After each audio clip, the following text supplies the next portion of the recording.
What? The New Edition Story, Part 1, Review.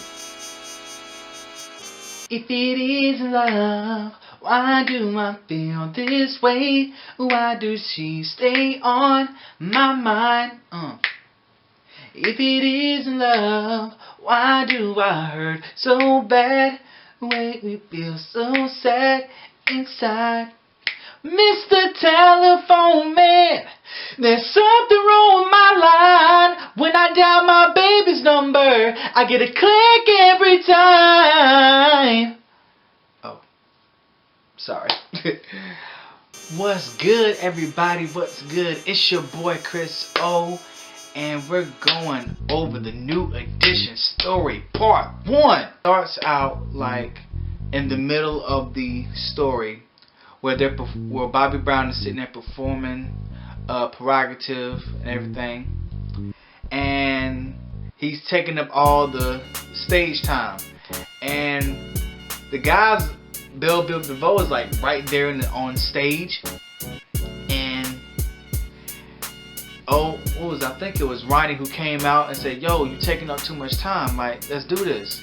And then all of a sudden they started scrapping and and you see the dude shoot the gun off stage, and then boom, that's how it opens. And then everything, then they said it wasn't always this way, you know how they do that little thing, and everything reversed. And now it started off with Ricky going through the house looking for his mom, and he found his mom. He gave her a pack of cigarettes, and she said, "You know I'm trying to quit, boy. You should have got me the light. I wanted the light version." And that was funny. But you know, Ricky had asked his mom, could he go see Michael Bivins. She said, "Michael Bivins? No, he's gonna be all that gang banging, street hustling, all that stuff. No, that's not your type of crowd." But you know, he went anyway to go see his boy Mike playing basketball, hustling them kids on the court. Afterwards, they was talking about going to the talent show, and the talent show to see their boy Bobby Brown, little Bobby. So when Bobby was doing his thing on the stage, he was getting ready to perform, he froze. Stage fright, straight up stage fright. And then Ricky and Bobby got into a little altercation with one of the guys that was in the audience, talking about, "Yeah, that's my boy, they don't be dissing him." And that was very funny. Bobby said he wants to do the talent show again, but then this time he said, "I want you two to join me, Ricky and Michael." So they said, "Man, we need a fourth guy," and that's when they went to go get Ralph Transman. But when they said, "Well, I don't want to go to Ralph. He always kicking all the time. Think he's like the Karate Kid or something like that." Ralph wanted to get this girl's number and everything. Ricky came along to be his wingman, but he started singing to the girl, serenade the girl and stuff. He said, "Oh," and Bobby just like gassing Ralph up, like, "You gonna let him take your girl like that? You gonna let him take your girl like that, man?"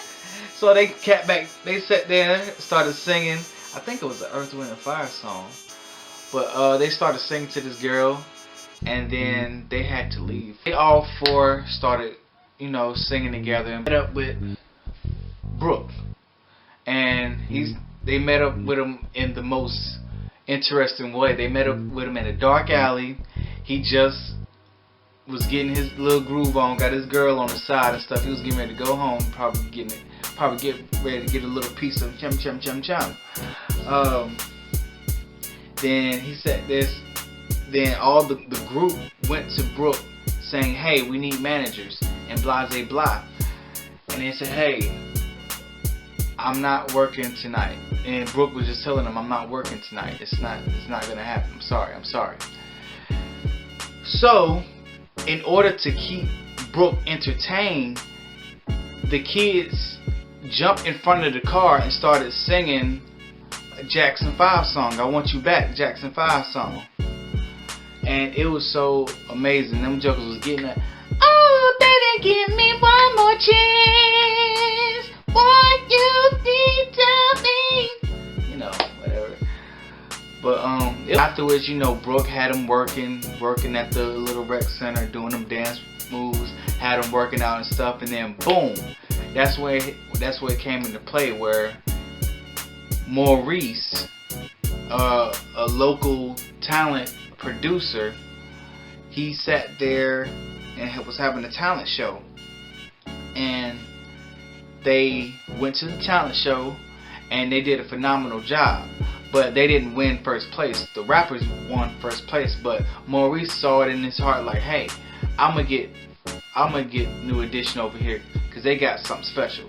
But in order to keep up with the crowd, Maurice wanted to add one more person to the group because there was only 4. It was only Ralph, Bobby, Ricky, and Mike. So they was trying to add another person, and that person was Ronnie. Ronnie was family to Brooke, so he sat there and said, hey, you want to do this? Let's do this. So they started working, you know. They had the little recording contract from Maurice, and they started working for doing Candy Girl, and now they're going through this whole tour, Candy Girl tour. They're just getting fame, lots of fame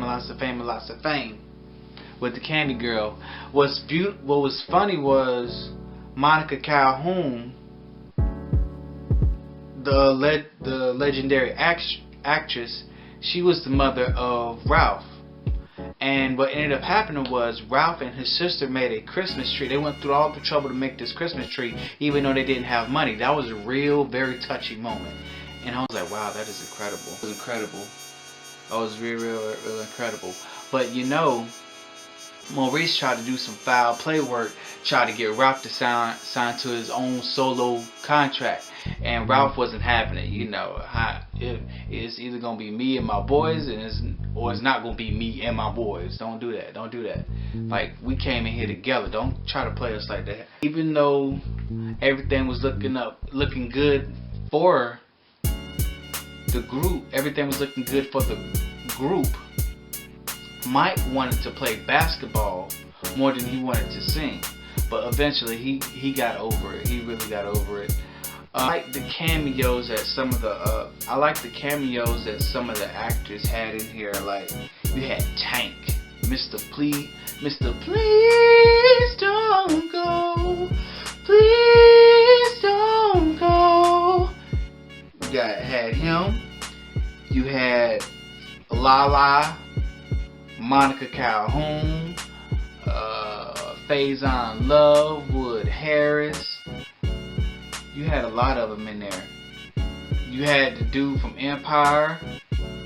You had, so far that I have seen, but all of it was great. All of it was great. Everything wasn't great because they sitting there singing. You had these boys singing all the time, and then they're not getting treated fairly because they're not getting paid. There's no money involved. And then the mothers came into play to talk to Brooke. He said, how do you let this happen?